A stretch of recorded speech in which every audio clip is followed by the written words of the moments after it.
This podcast is brought to you by M&S Food, where exceptional quality meets everyday inspiration. At M&S, they believe great food starts with great ingredients, from expertly sourced fresh produce from Ireland and around the world to chef-created dishes that make every meal feel special. So when they say this is not just food, they mean it. As a chef, I've always loved the M&S approach to food, from the sourcing to the standards. It's the kind of attention to detail that really matters in a kitchen. It's food made with purpose, and that's something I can get behind. I'm Mark Moriarty, and this is Roasted. Let's get into it.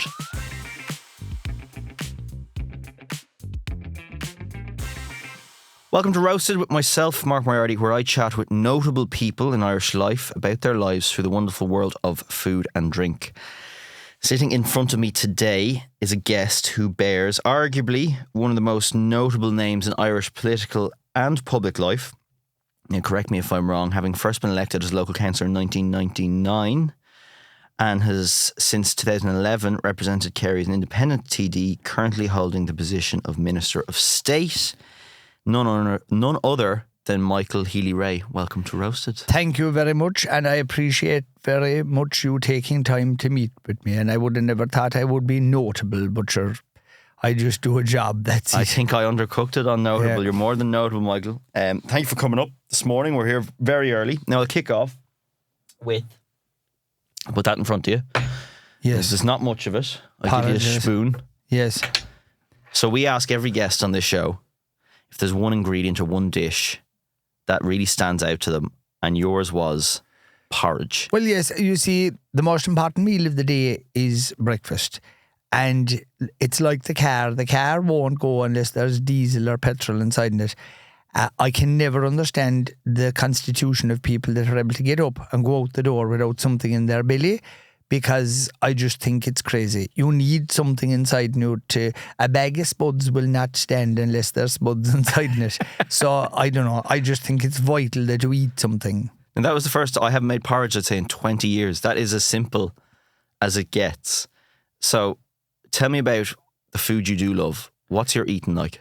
Well, I'm not a big person for food, but what I eat, I don't know. And it's not that I'm fussy, but if I have a good breakfast, which is not awful big or anything, but at the same time, I like what I, I'd be very particular about what I'd have for the breakfast.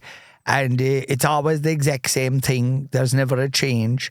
It's a pint of grapefruit juice. It's one grapefruit.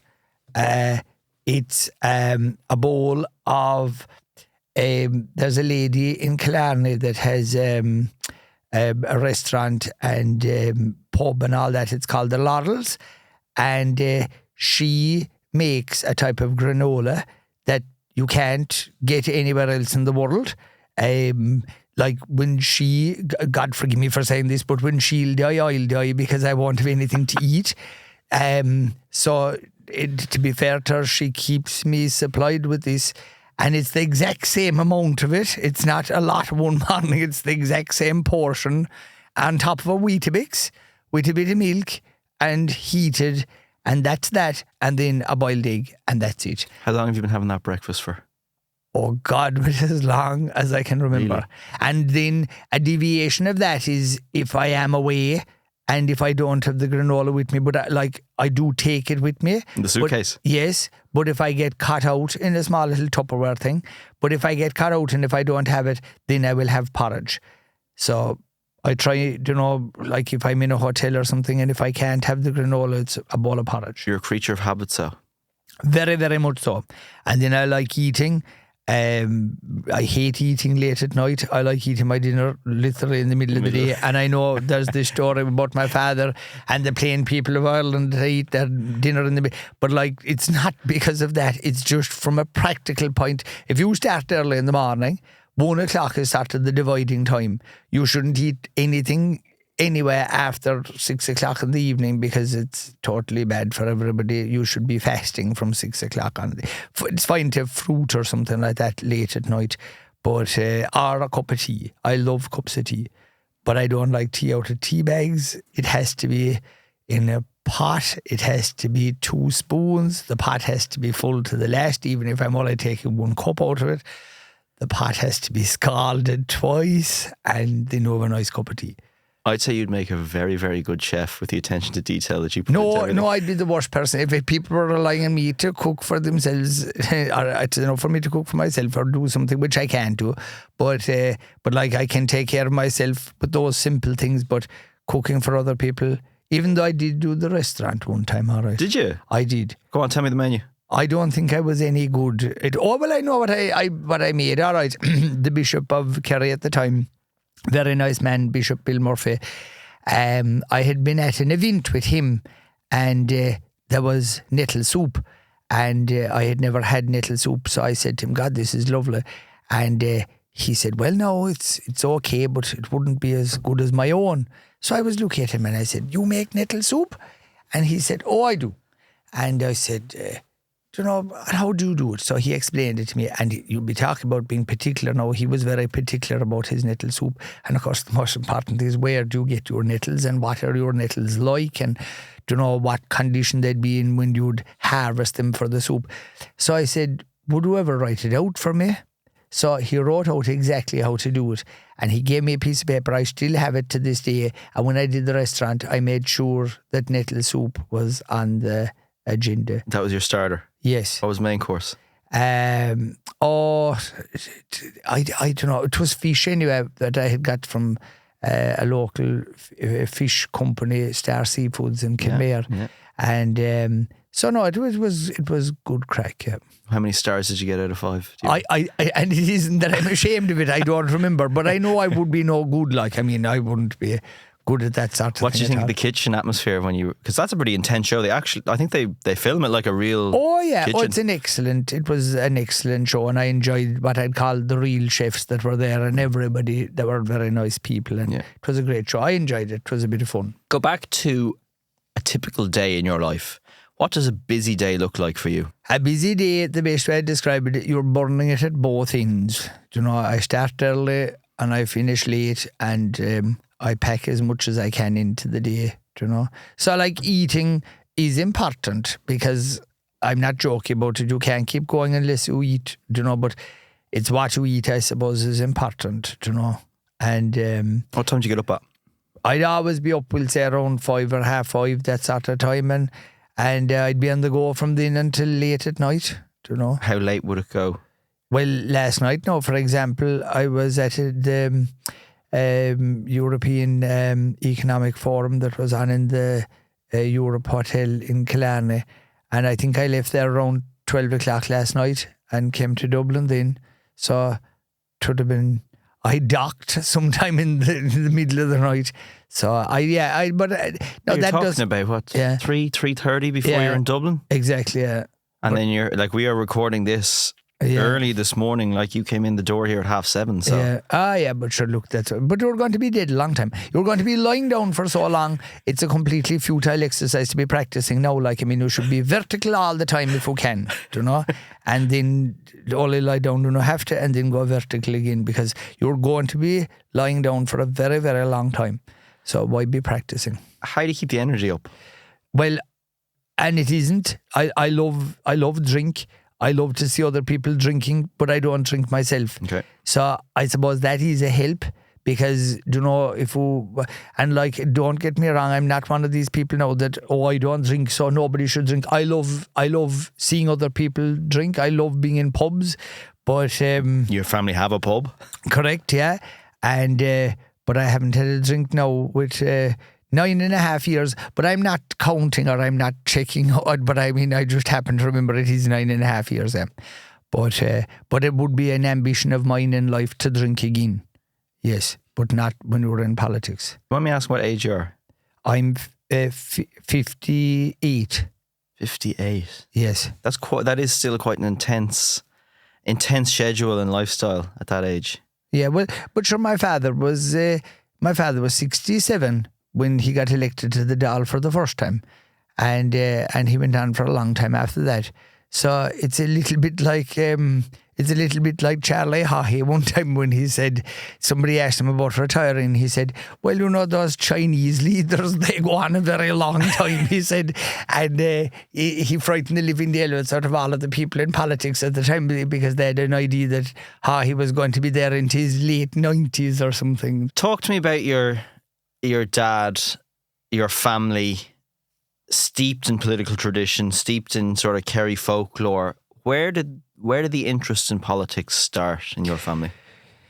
It's a good question in that it probably didn't start in politics at all, because if you're to be interested in politics, you have to be interested in people. And like that can be your local community, it can be the local GA, it can be the Comhaltas, it can be all of the different organisations, it can be just your work. Like, we'll say my job, if I wasn't in politics today, I'd be driving a digger. And so that would mean I'd either be in a farm, I'd be in a forest, I'd be in a building site, I'd be on the side of the road, but I'd be somewhere up on a digger. And for years and years and years, that's where I was.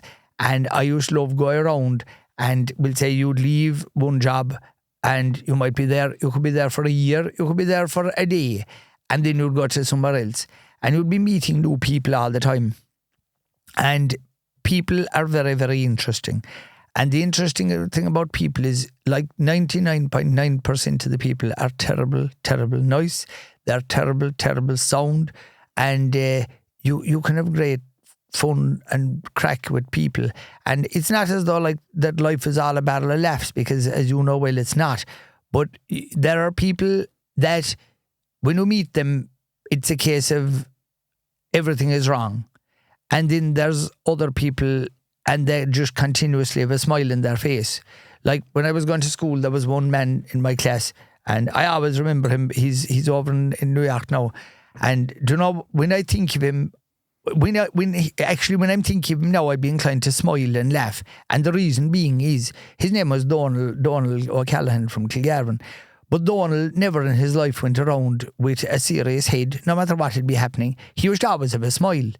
And like when we'd get on the bus, the school bus in the morning, and when we'd look at Donald, like he'd have a big smile in his face. And you know, you'd love meeting him because of that. But there are other people, like it could be the finest day in the world, and we'd meet them and we'd say, well, how are you doing today?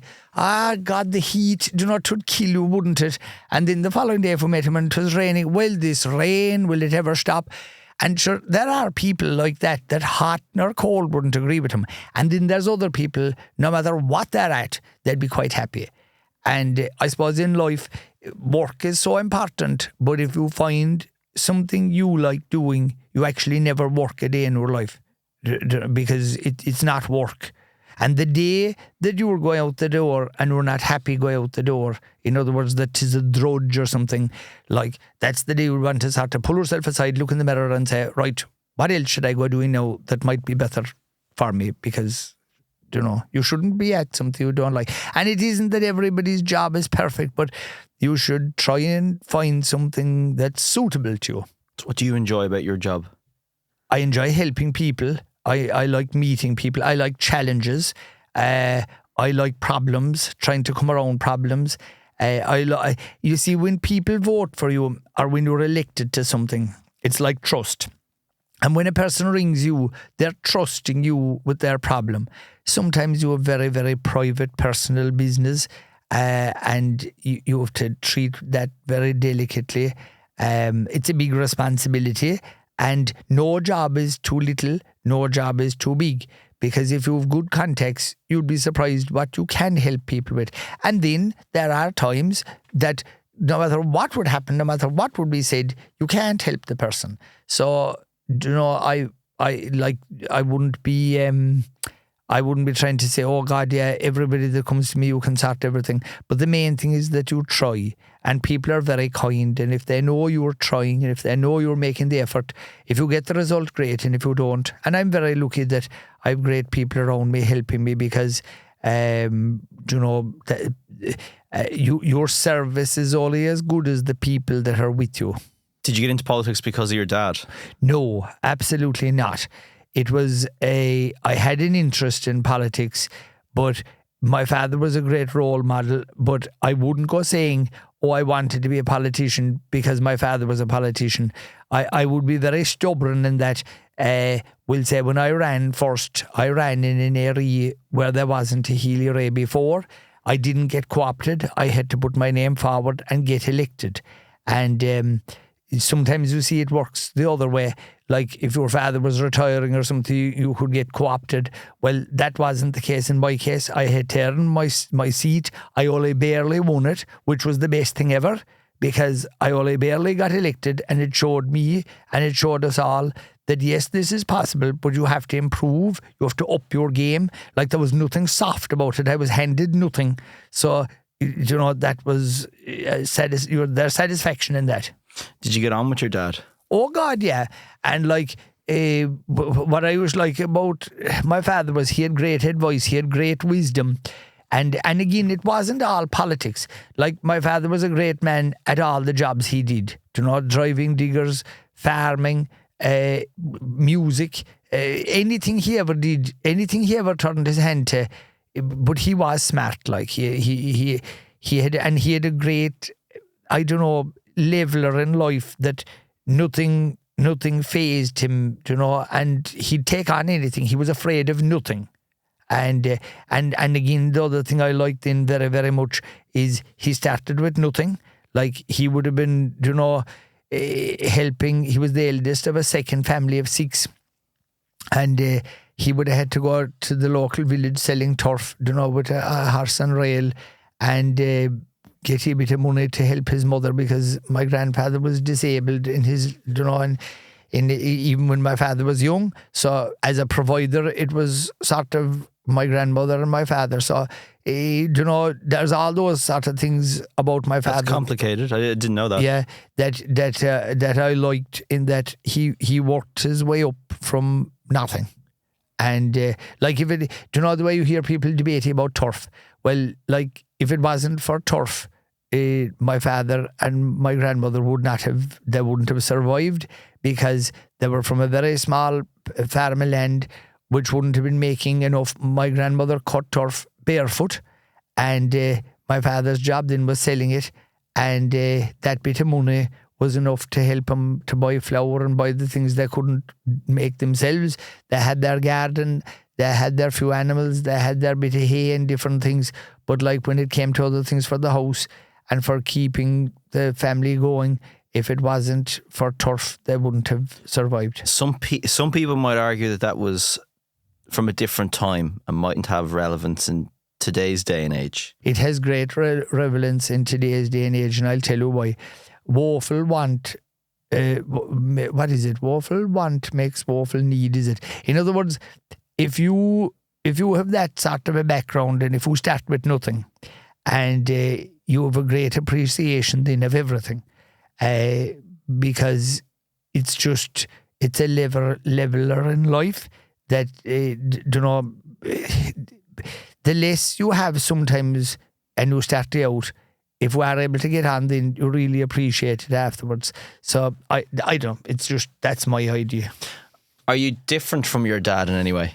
I don't know. I suppose we used to do an awful lot of travelling together and doing the clinics, and like, I was his director of elections for his 3 elections, and before the rest of the Healy-Raes, before my brother or any of the rest of the family got involved, it was just the both of us and the council. And because remember, that time you could be a TD and you could be a councillor as well.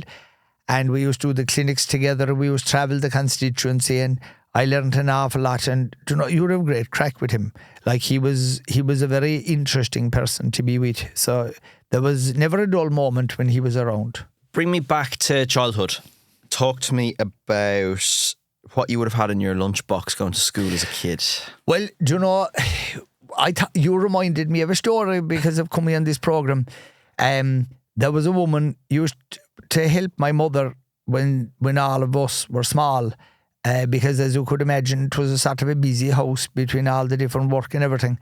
How many in the family were there? There was 6 of us. Okay. Yeah. But there was 6 of us. But then we used to have great people like Gerald Brosnan. He was from the Port Road in Killarney. He used to come from Killarney once the holidays would come. So he was like a 7th member of the family, and he'd be with us all during the summer and maybe at Easter and Christmas as well, Gerald Brosnan. And so we had all these other people as well. But coming to the story about, there was a woman who used to help my mother in the house, and she was definitely not into waste. So if there was a bit of a bone or if there was a lump of meat, or if there was anything at all that was edible or half edible, she used to catch it and she'd fire it into a pot. And what she used to say was, well, this will make wonderful soup products, right? And when we were all small, what used we call this woman? Only Mrs. Soup Products. And if it would have gone to my head this minute and if we said what was her real name, I don't have a clue. And she was with us in the house every day and I don't know her name because all I used to call her was Mrs. Soup Products. And I used to call it to her face. And like if we were shouting for her, if we were, Mrs. Soup Products, like that's what she was called. And what else would you eat then? I remember one time my father bringing home rabbits and he put the rabbits boiling inside in a big pot.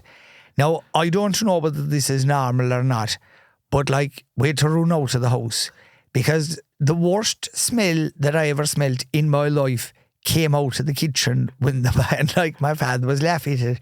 And it was a great way to clear a house anyway. But whether they weren't gutted right or what, but then that's one side of the rabbits. But there was a woman then in Kilgarvan and her name, she had a very imaginative name. She was married to a man by the name of Tom Randalls. So what we usually call her, only Mrs. Tom. So Mrs. Tom had a shop and a petrol pumps, but she had a thing at the time, like it was, you'd call it a guest house now today, but it was a place where if you were in Cork, say for instance, or Limerick, and if you were coming to Kerry doing, like a sales rep, there was no such thing as people driving home. The roads were bad, and if you went to Kerry, you could be in Kerry for a couple of days driving around in your car selling stuff to the different shops. So her house, her shop and her place upstairs was like a lodger's house for salesmen. And she used to do this thing called evening dinners. And of course, she was a very frugal woman. And her husband used to be out at night snaring rabbits and things. So she was a great worker, a mighty woman, a great woman to make out.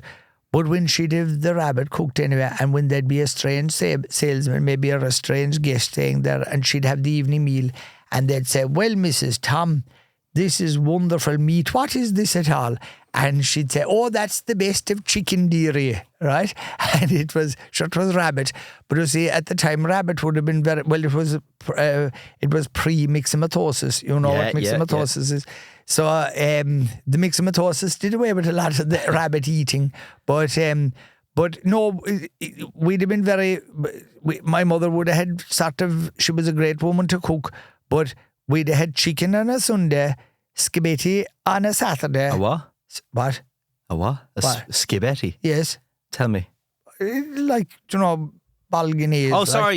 Yes. Yes, on a Saturday, the chicken on a Sunday, and whatever else then, But I remember, say, Master Hickey now in Kilgarvan, Hickey's butcher shop, she used to get, chops there and all that. And so she was American, I read. She was, yeah.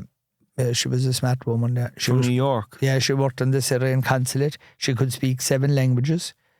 Yes, and then she had a son that could hardly talk. The Syrian consulate? Yes. Wow. Yeah, she was smart. Yeah. And how did she end up in Ireland then? She came on holidays because her parents were from Kerry, from our area, and she met my father, and that was it. And at that time, she came to Ireland a few times, like over and back on a ship. I was going to say a big change from New York to Kilgarvan. It was because the rural electrification was not here at that time. So she would have gone, she was working in the Empire State Building and to land in a place where there was no electricity. Wow. It was a bit of a change, all right. This episode of Roasted is brought to you by M&S Food. M&S work with the best producers from Ireland and beyond to bring real quality to your table. Like their Oakham Gold chicken. It's uniquely slow grown, it's full of flavour, and it's one of my go-to ingredients in my own kitchen. Tell me about school. Did you enjoy school? No. Well, no, sorry. No, I didn't. I couldn't read. That was a pretty harsh no. Yeah, well, I was never any good at school because I couldn't read or write. And I don't know, it was late in time I sort of got that corrected. So we'll say when I was, in my younger years in school, I wouldn't have been able to read or write. So maybe I got to do that when I was maybe 12. Okay. So I was dyslexic, but of course there was no diagnosis of anything like that time. So that was a bit of a hold up, but I got What out would of people it. said at that time, or what would the teachers have said? They were very nice because there was no, but you see, it was like, it wasn't my teacher's fault, and they didn't have the resources to identify what a problem was. Yeah. But like, what I liked about it was they didn't give me a hard time over it. Like, in other words, they left me alone. And you could say, oh, but sure, why weren't they trying to help you? They had big classes. They had other people that were good, and they had to help them and get them going. Like, they couldn't be holding the show up because of one person. And like, I would have been the worst in my class. So I was just left alone, and I was quite happy to be left alone. But then my mother did get a nun to help me, and then I was able to go to secondary school. Although for that, I wouldn't have been able to go to secondary school because sure, I couldn't go to secondary school if I couldn't read or write. And would people not have gone to secondary school at that time, or? No, you'd have had people that wouldn't have just gone. Yeah. Sure, my father left school when he was 8. Okay. Yeah. Went straight working, or? Yeah, he was helping at home, like. Yeah. Yeah. You went to secondary school where? The vocational school, Belhite. We used to call it the Belhite University. Yeah. But I know, when I say, like, I mean, I liked the school in that I liked my teachers. All the teachers I had, you would often hear people saying bad things about their teachers. God, I liked all my teachers. And, I used to get on with them both in school and out of school. And I'd be friends with, all of them that are still there. I'd be friends with all of them. They were all very nice people. What did you think you were going to end up doing at that age as that kid? I don't know. All I knew is that I loved working, all different types of work. It didn't matter what I'd be doing once I'd be busy. And I always had a lot of interest in machinery and things like that. And so I went at that at a young age and other things. Have we, and I have opinions on this, but nobody cares about that. Have we lost that interest in working? Today's generation or the last few generations? Well, no, but what I do see is this thing has become a real extension of people's lives in that it is a most awful important tool. Michael's taking out his phone for the people who are listening. To think that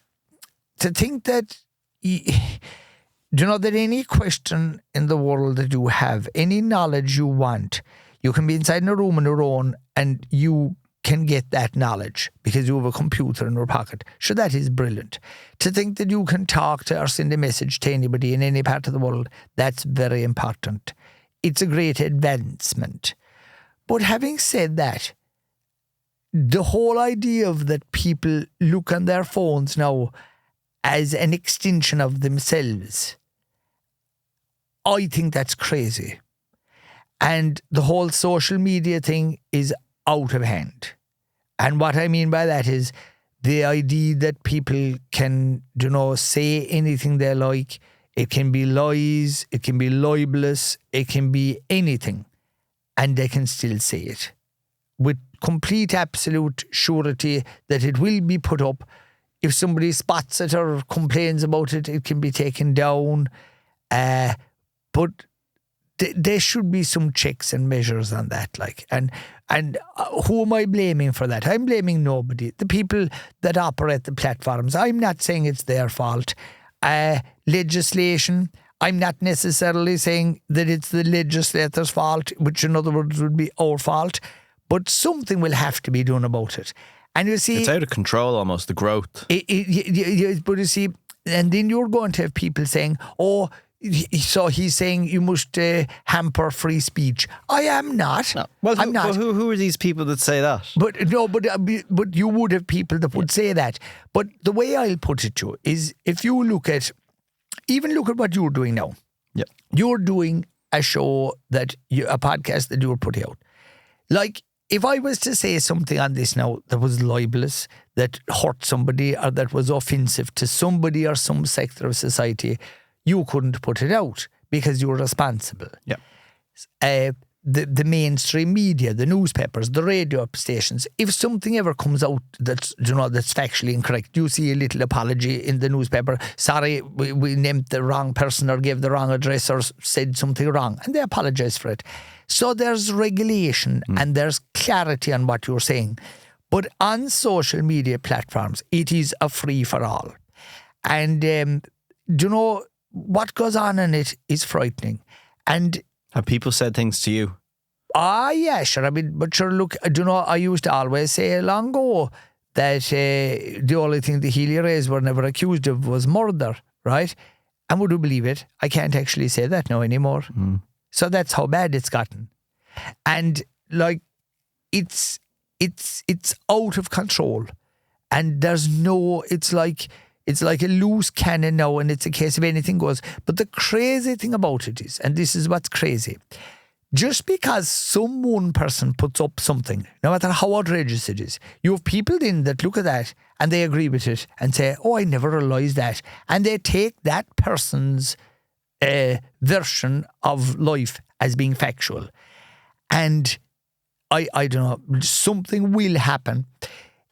Will it happen, do you know, this year, next year? Will it happen in my lifetime? I don't know. From a legislation point of view, or just a cultural point of view? I think maybe even a cultural point of view, that people might say, no, enough is enough.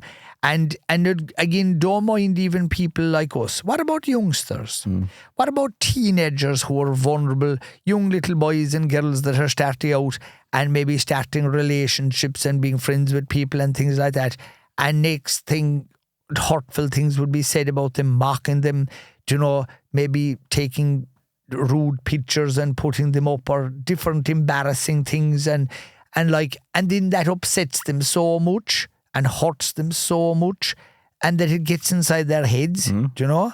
And I just think I think all that side of life and technology is so brilliant. It's so good that you can do so much, but then there's so much stupid stuff going on in it. And you know, an awful lot of those keyboard warriors, right?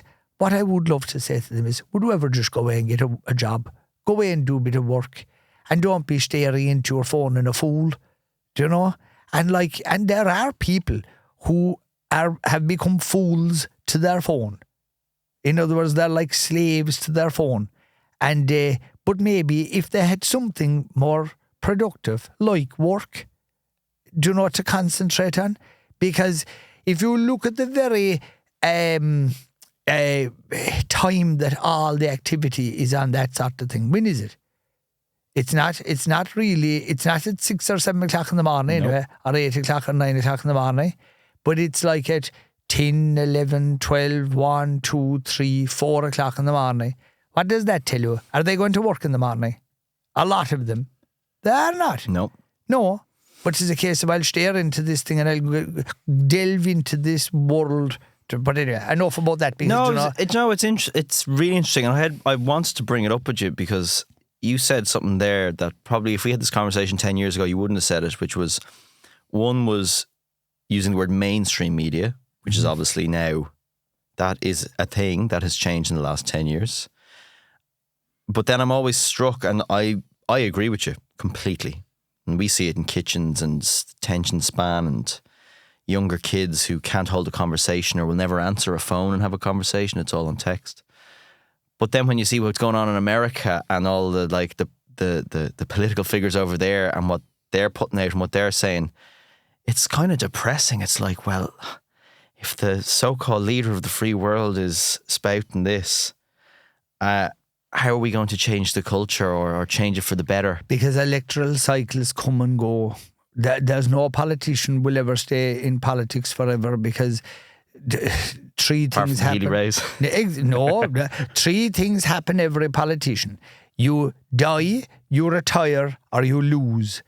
There is no other way out of it. If you're in politics, you will die and you'll go, you'll retire and you'll go, or you'll lose because the people won't want you anymore and you'll go. But either way, you are going. So no matter what politician is in whatever political office, they are going to be leaving it, as sure as night follows day. So electoral cycles will come and go, and things might change in the future. Where, if I was to say in 10 years from now, where would you think we're going to be versus what you'd like to see? I'd like to see more control And again, don't take that as being stifling debate or anything like that.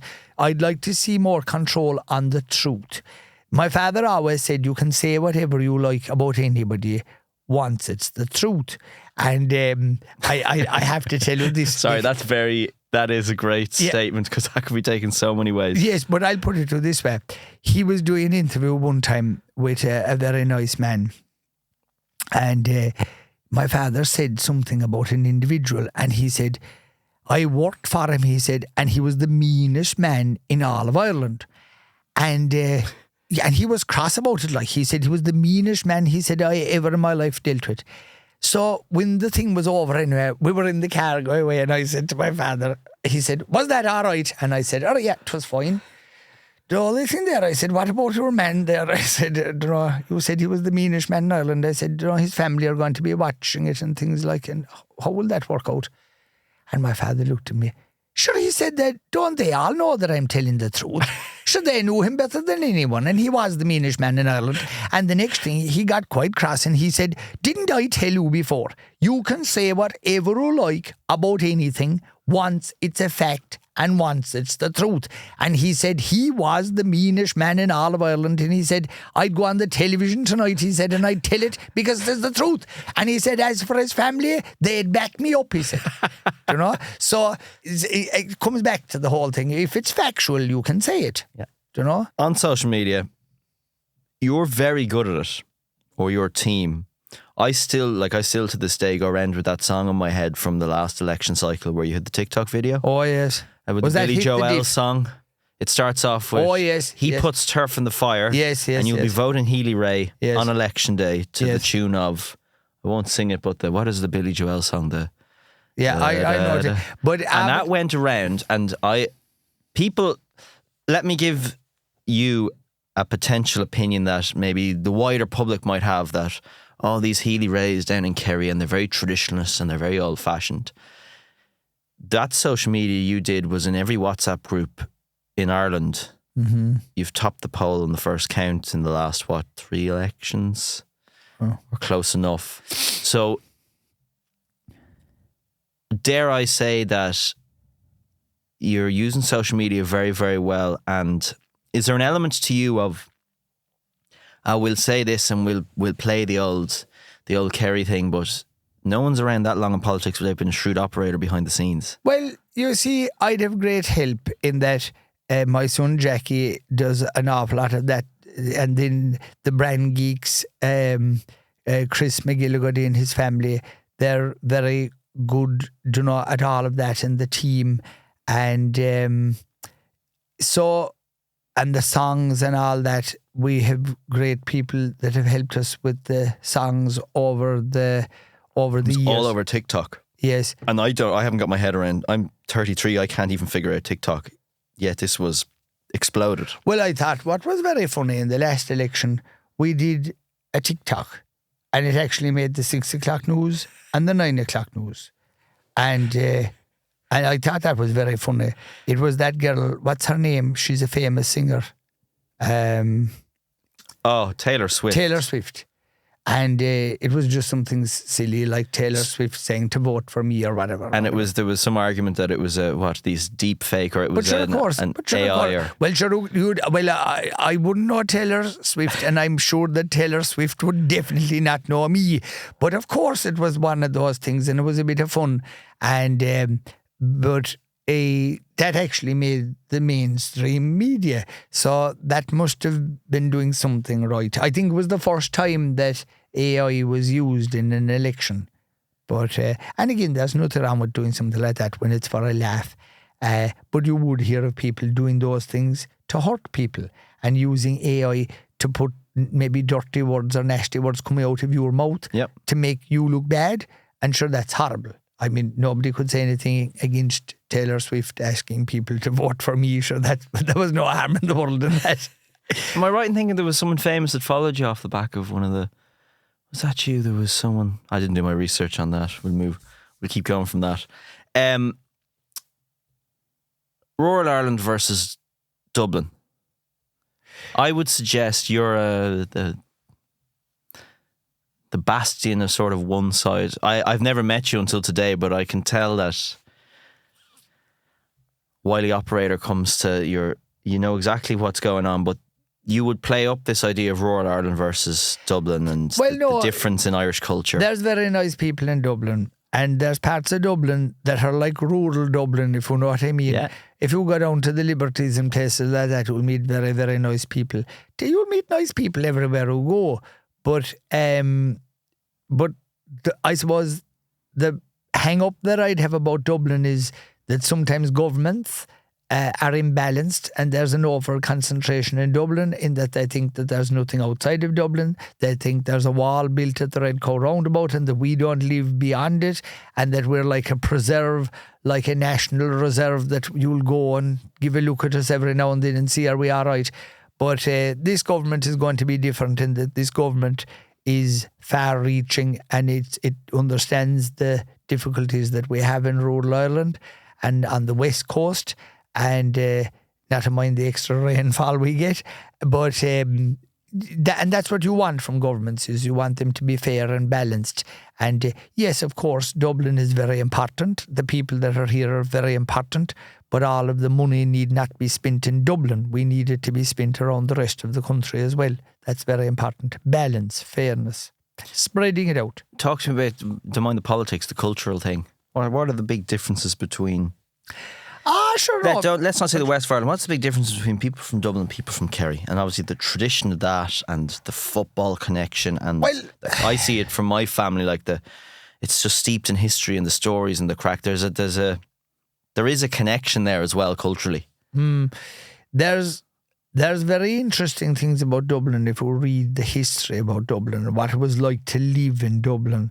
And again, it comes back to how far we've come as a society. And you know, when you would hear people saying today that things are so bad in this country, my God, if they got a book and read about what it was like to live in Dublin, we'll say 100 years ago, 150 years ago, what it was like, what city life was like, just think about it. You had a concentration of people. There wasn't any such thing as a toilet. There wasn't any such thing as running water going to houses. There was no such thing as having a shower or having a bath. There was no electricity, you said, in Kilgarvan back in the 50s. Exactly, yeah. But I mean, well, you can remember there was no electricity in Dublin too one time. Yeah. Do you know? And there was people whose jobs was to go along with a horse and car and clean the human waste from along the streets, because that's where it would be dumped on the streets. You could imagine what it was like to live in those places in a hot day. It would smell like. Yes. So, I mean, life... The world has come on an awful lot. Yes, of course, there are social problems today. There are issues today. Of course there is. We have different with illness, with housing needs and everything. But my God, get a book and read about what it was like long ago. And like, we definitely have come on a lot and in a big way. Back to food. Yes. Do you cook? Or not at all. I not being smart about it, but I wouldn't have time to cook. I wouldn't know how to cook properly, you know. But I wouldn't starve either. But it would be very basic and very. What would be your signature dish? You mean if I was to go making something myself? Yes. But sure, I couldn't, because I wouldn't be capable of really making anything. I mean, I could get something ready for myself. What would that be? Go on. Oh, but sure, to be something as basic as a fry or something, do you know? But I mean, as regards going making something or boiling a pot of spuds for myself, I wouldn't have the time. I wouldn't be able to. Do you go out for dinner? You see, because of my work, sure, I'm out all the time. Yep. Ask me a different question. Do I go in for dinner? Like the one time that I would be guaranteed of having my dinner at home would be of a Saturday evening. Okay. Do you know? After the clinics and before going to mass, I would always try and get a dinner in at home. But that would literally be the only day in the week that I would be sure of having a dinner at home. But the rest of the days, sure, I'm on the road. Do you ever switch off? No, I told you I'll switch off. Some stage I will switch off, but the stopper will be pulled permanently. What do you do outside of work for fun? But you see, you keep calling it work. I don't consider it working at all because I like what I'm doing, so I don't consider it working. It's what I do. It's an extension of myself. It's what I like to be at. And like it's not all politics. I have other things that I'm involved in. I still do the machinery, and I'm involved in lots of other things that are different.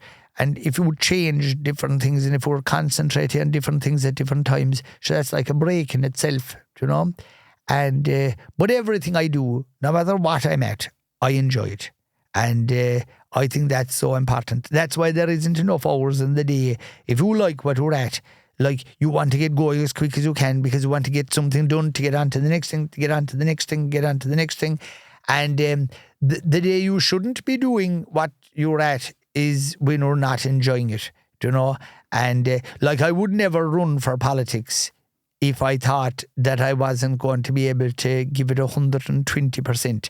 And if I didn't enjoy, like I do 40 or 50 clinics a month, I'm back in Vintry and I'm down in South Kerry and I'm all over the place every month. And right? You move. I always remember as a kid the Michael Healy-Rae sign be on the wall and you'd be in Auniscall at 8 p.m, you'd be in Dingle at 20 past, you'd be in Ventry at 22, and I'd say to my dad, I'd say to my dad, how does he get to all the parishes? But it is very regulated, and you have to keep moving. Yeah. And when there are I've people seen you in there, action. Yeah, and when there are people there, it's not that you're impolite, but you literally get your messages, you do your things, and you move on. It isn't a case of it is a lovely day, we'll talk about the weather now for 5 minutes. Like you're just doing your job and we're moving on. And do all politicians still do that, or is that I'd say it might be what you'd call an old-fashioned thing, but I like it because the one thing nobody has ever said to me, out of all the years in politics, nobody has ever said when we go looking for votes, we don't see you at all, or you don't be back this way, like because I'm back everywhere. And the only time I don't meet people is if they are not there to meet me. And like people might say, do you go to Castle Gregory? And I'd say, God, yeah, I do, but I don't ever see you there, because maybe that person, I mightn't meet them. But like you go to your places all the time, and because you're a public representative for all the places all the time. So you have to put your shoulder to the wheel, and if we're going to be representing a place, you should be in that place. And another big trick in it is that you could go to a place and there mightn't be one person to meet you, not one. But it's still very important you go there because you could meet a person who didn't want to meet you at all, and they could say something to you about a local issue that you mightn't have known, or they could say, do not know that you're there, I have a problem, or my neighbour, this or that. And so by being out, you're not going to serve people at home. Like you must be out and about and meeting the people and listening to the people. Are you proud of what you've done? Well, I'll put it to you this way. If I died tomorrow morning, would I have any regret? I wouldn't. Because my attitude would be is I did everything as hard as I could for as long as I could. Every job that I've ever had, every day that I ever went to work, I enjoyed it. I liked it.